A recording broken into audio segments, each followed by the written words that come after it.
In this video, we're going to introduce the concept of the limiting reactant. So whenever you have a reaction, you have at least one reactant, and one of those reactants will limit the amount of product that you can make. So this would be the reactant that is present in the smallest amount.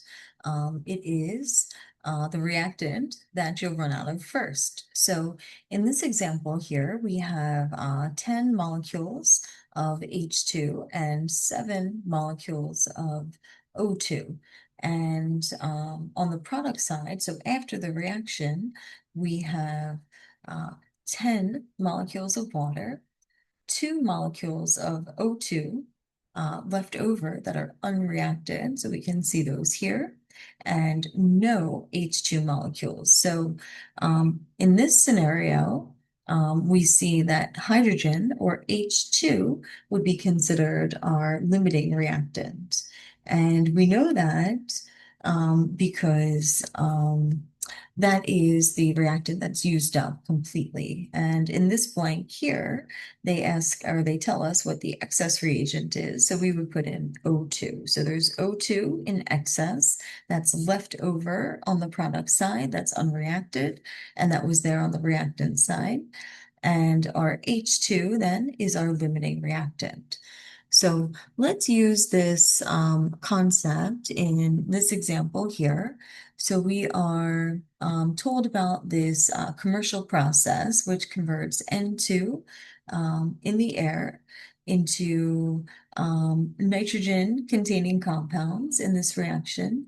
And we have N2 and H2 gas here. These are our reactants.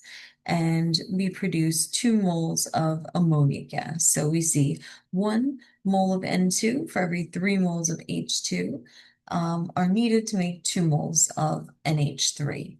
So we want to know how many moles of our product can we make if we're given starting material of 3 moles of N2 and 6 moles of H2.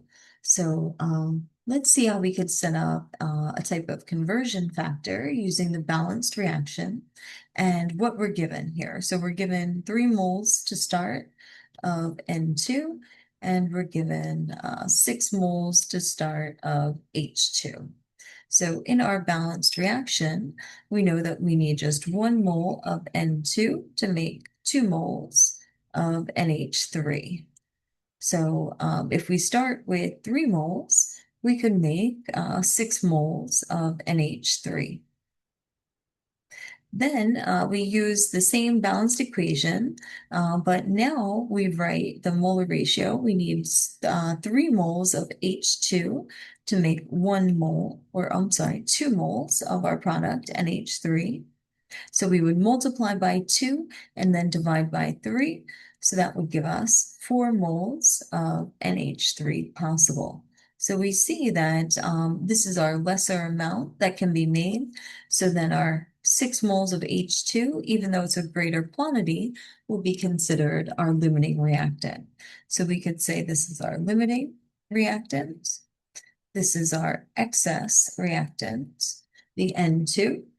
And we can only make 4 moles of NH3 with these starting amounts.